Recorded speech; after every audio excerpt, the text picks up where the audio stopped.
Hi guys, welcome back to the channel. I hope you can get us some value today. You can gain some value. You can use that value in your own way. And today it's about cross-cultural relationships, and I just want to talk a little bit about some of the differences, some of the points you should be paying attention to if you're working with other people from other countries or different cultures, or maybe they are in your country, in your city, but they might have different cultural customs. Uh, uh, customs, traditions. Okay, and so I just wanna, I just wanna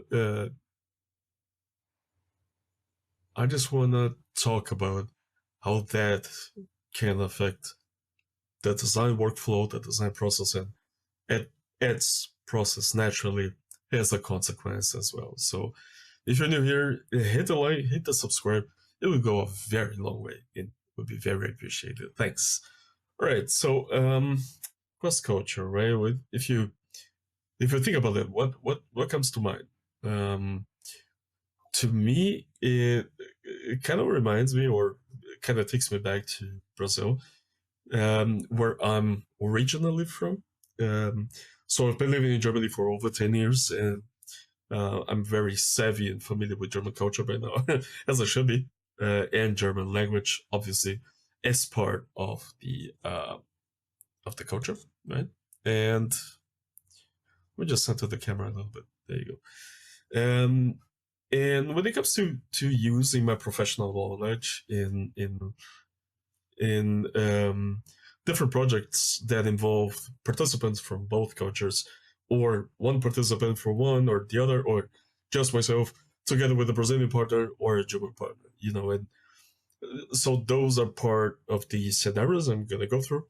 So first scenario, just me, I guess, as someone who stems from 100%. I'm 100% Brazilian DNA, basically, if you will. Like our ancestors, they date back to Italy in the 1930s and 40s. But on my mother's side, like everybody was Brazilian, pretty much, like everybody, 100%. And I grew up um, a very large portion of my life in Brazil. And naturally, just talking to relatives and parents and friends, um, I still recognize that I have this culture inside myself, but it's a little split. I'll get into that in a second. So the second scenario would be, if you go back to it, would be myself and German partner. And the third scenario, I guess, myself and a Brazilian partner. Or actually, I'm just gonna multiply that as well. So many people involved from both ethnicities and cultures. All right. So first of all, is me, just myself, and what I like to think about, or what I like to think that I strive to represent the best of both cultures. Like theoretically, I am in a position to do exactly that. I'm not sure how successful it is, or as you can see, I'm speaking English, neither Portuguese or German in this podcast. But that's just because my channel is in English, and you might hear a slight Brazilianness and a slight Germanness in the way I talk. But yeah, so myself, let's say I'm half German, half Brazilian, so half German by now, basically. I have the German passport, right? So I partially went to university in Germany as well. So um, yeah, so I like to think of myself as sort of like a multiple personality. Sometimes it feels like schizophrenia, I guess. In that I think in both languages, I think according to both cultures, and that leads me occasionally to a third conclusion. All right. So, for example, let's say you were just thinking Portuguese, and your output would would be derived right from your thought process in Portuguese, or the same goes for German. But if I combine both, then I might achieve a third output, regardless of what it is, like a third perspective on things that require more perspectives, and that indeed gives me more in some perspective into pretty much everything that I do and pretty much the way I think personally and professionally. So I try to pick out the best elements of Brazilianness and the best elements of Germanness and kind of put them together into one um, little 1 meter 72 um, little package as a designer, So honestly, I try to be punctual, for example, which is not only German, but it's respectful as well, right? You're respecting your time and the other person's time. But it's not very typical for Brazilians. You kind of expect not to be on time in Brazil, otherwise you're kind of not a Brazilian. But I try to. This is one aspect I do prefer from the Germanic culture, because I'm including also Switzerland and Austria in that equation.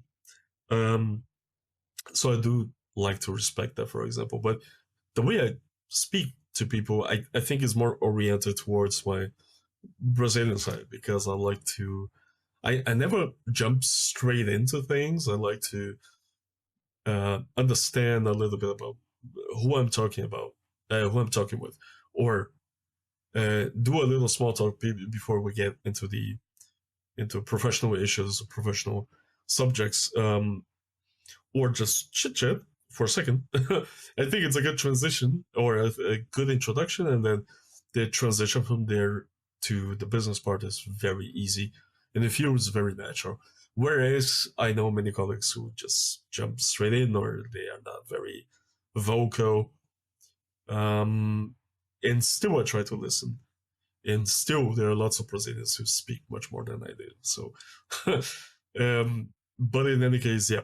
So I like to be a little more Brazilian in this respect. And let's see. So I like to be more clearer and more straightforward and more honest than the typical Brazilian, because Brazilians, they truly resent conflict on a day-to-day basis, and every little like strong opinion could lead to a discussion or some type of conflict, which Brazilians generally don't like. And so they are rarely 100% honest, but they are honest in a way, but they the way they express themselves might make uh, might make you think that what you're hearing is more positive than negative.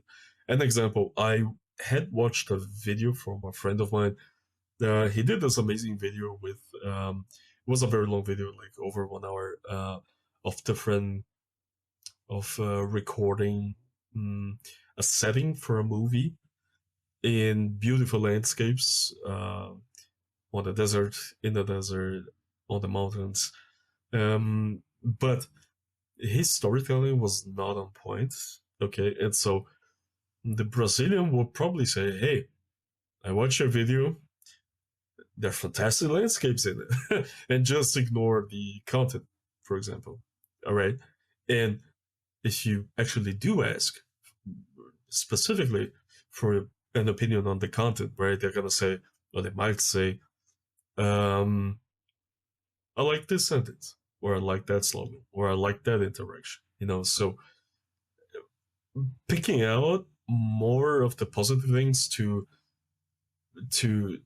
address even in negative examples, right? So if that makes sense. So turning the negative, which you are thinking, which you're honest to yourself, and you are thinking, it it is crossing your mind right at the same time, but then you kind of like pre-filter that and transform it into a positive statement, which is good and bad. It's very diplomatic, but on the other hand, it's not really brutally honest, right? And so Germans are generally much more direct, and I try to be more truthful and more direct than either But at the same time, if depending on the context, I understand that I have to be diplomatic, or I understand that I have to be very direct. So um, this double perspective helps me a lot in day-to-day interactions, especially as a creative designer who has to talk to clients every day and to new prospects and leads, etc., and to colleagues naturally as well. So yeah, that's a big example. Okay, let's jump to the second scenario. Otherwise, it's gonna be like 2 hours long. Yeah, and that's typical Brazilian, by the way. Like to just extend conversations by repeating the same point, by strengthening the same point. So finding a way of actually extending the conversation, even though sometimes it's not necessary. So scenario number one: myself. Let's say myself working with a German. Um, I mean, on my team, in order to deliver a service, to deliver a project. Okay, so I'm not talking about the client itself, but how I would interact and do interact with colleagues when we're working on the same project or similar projects, or we're just, talking about business in general. So, yeah, again, I try to be direct and truthful, and what I hear is generally indeed sometimes very brutal statements from my colleagues, or sometimes they're very direct as well, or sometimes they're very um, yeah, to the point, straightforward, which I do appreciate, which is pretty cool. But yeah, but sometimes you just don't want to hear that feedback. Sometimes you just don't want to talk that way. So it's but when it comes to colleagues, you're just more flexible because you don't have to tie your work to a result and to a client, right? Most of the time. But yeah, I also try to be more honest and more open about honesty. More honestly open, I would say. That's a good way to put that. And then the typical Brazilian, which is cool, I guess. And but at the same time, I love asking questions and understanding other points of view, and I am learning more and more to put myself in the active listening role, which is very important and very crucial to partnerships and to new business, right? So yeah, but yeah, that's the way I can encapsulate that. So let's go to the more interesting um, constellation, which would be myself working with a Brazilian. Doesn't matter if it's a client or a partner for project for a specific project, right?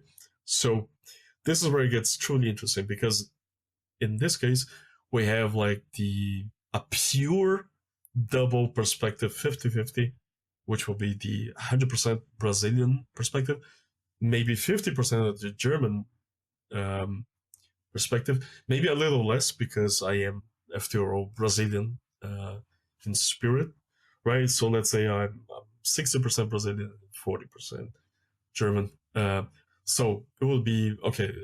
It would be much more balanced, like the take on whatever creative process, and this is key: the creative process. Brazilians can be very creative, exceptionally so. I would say our culture has led us to um, to peak creativity, which can't be replicated in any different culture. It's very specific. It's very personal. It's very personalized. So it's a creativity that is generally much more advanced than the European creativity, especially Germans and Nordic cultures. So Brazilians find a way. They always find a way. That is very important to understand as a Brazilian, that the creativity part is truly a powerhouse. It's a superpower of Brazilians. And when I'm working with other partners, I'm gonna use as an example Bruno here. Bruno is the head of an agency, fantastic agency called 021 in Rio de Janeiro. I'm gonna link them below because I think you guys should check them out. Very, very fantastic friend and fantastic work that he does. And all the creative ideas that he passes on to me Like I love the spirit behind them. I love the complexity of the creativity, which is built on several layers, not only on the top layer, the superficial layer. So it's very rich in depth, profoundness, and humanity, right? And so it's a very human oriented type of creativity that is very special and unique and reflects Brazilian variation in all aspects of its culture. Like, for example, we have over 200 million people living in Brazil. We have one of the most mixed cultures or central Brazilian cultures, which you can find everywhere and which you cannot find anywhere. And that's very interesting because there is no single, truly, there is no single Brazilian identity that I would define. There are aspects that connects us. Obviously, that's culture, right? That's part of culture, such as creative thinking, out of the box thinking. But I wouldn't go as far to say that there is a Brazilian persona, right? As opposed to a very clear cut German and American persona, for example. It's less like mass factoring people, basically, you know. So yeah, Brazilians, like Brazilian creativity, that's something I love, absolutely love. And I think a lot of my um, work stems from that side of me. And I think it's extremely precious. And I love nurturing it every time I speak to my Brazilian colleagues and friends. Again, Bruno, very cool guy, great guy, and he enriches every conversation that I have, and I love that. So yeah. So on the other hand, as you can see, creativity is a property that is properly lacking and missing um, on this level in European cultures, and yeah. So I love that, but on the other hand, Brazilians, as I said, are not straight to the point, direct, and they sometimes are very they're empathetic, but it's very difficult for us to understand other cultures. I think because of the this huge variety, this multitude of Brazilian cultural factors, which kind of prevents us to also um, find um, personalized, individualized descriptions for other countries' stereotypes and personas. Up to a certain point, obviously. Not talking about stereotypes. I'm talking about really understanding the mind of a German from a Brazilian perspective. So that's very difficult, very very difficult, and all the classic values that Germans prize, as I mentioned, authenticity, honesty, brutal honesty sometimes, um, timely fashion, and yeah, being more structured, being more pragmatic, being more hierarchical. So um, what I've come to find is that Germans are kind of still holding on to the past in many respects, and I think it's still because of the war. Honestly, like I think because it's 2025, so Second World War was exactly 80 years ago, and there's still people living these days that participated in that war, and so it has affected every area of German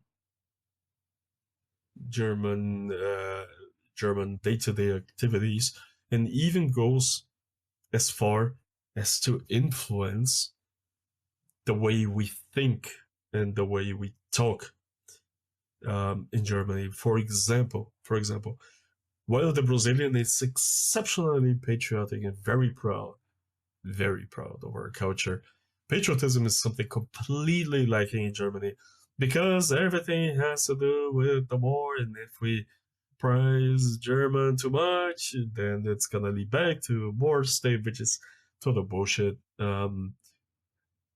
Myself, I don't consider myself proud person. I'm just proud of some of my achievements, which is cool. But I used to be a pro person, and I despise it when taken to extreme lengths. Okay, um, but the Brazilian is very patriotic. We love our country.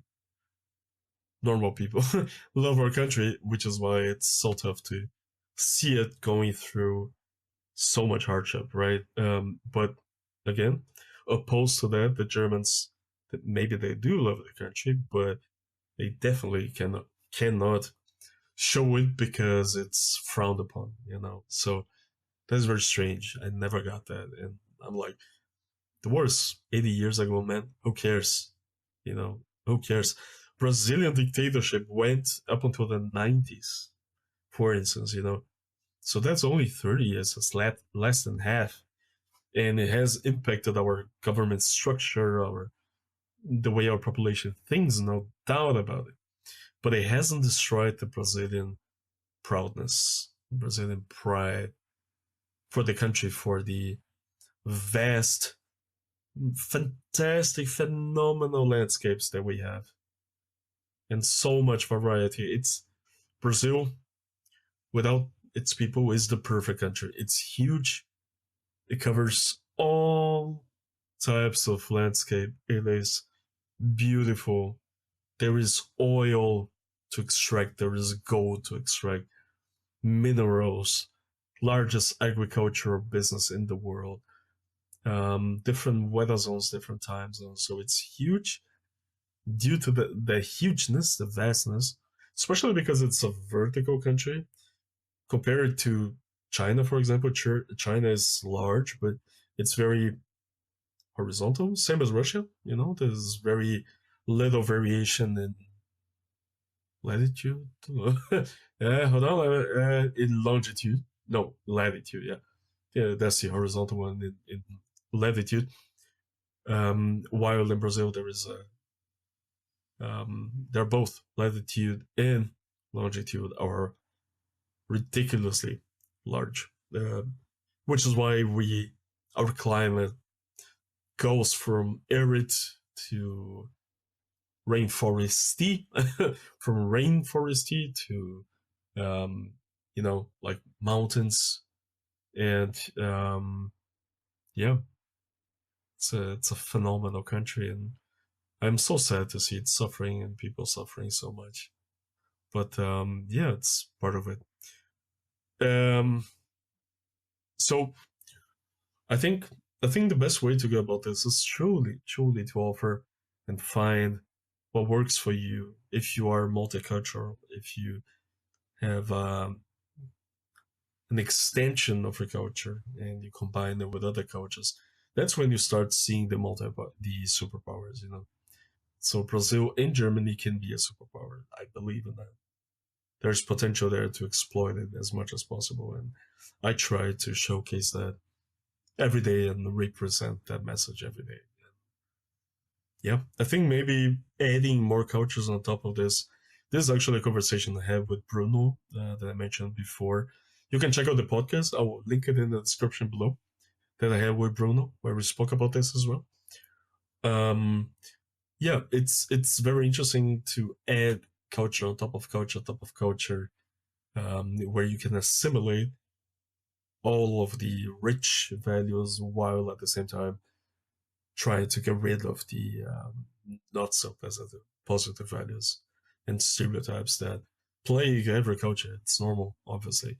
There are ups and downs, there are positives and negatives, right? That's for everything in life. But yeah, so the superpower would be creativity, Brazilian creativity, mixed with German structuring and planning. I think that's the the ultimate productivity and effectiveness combination when it comes to both of these coaches.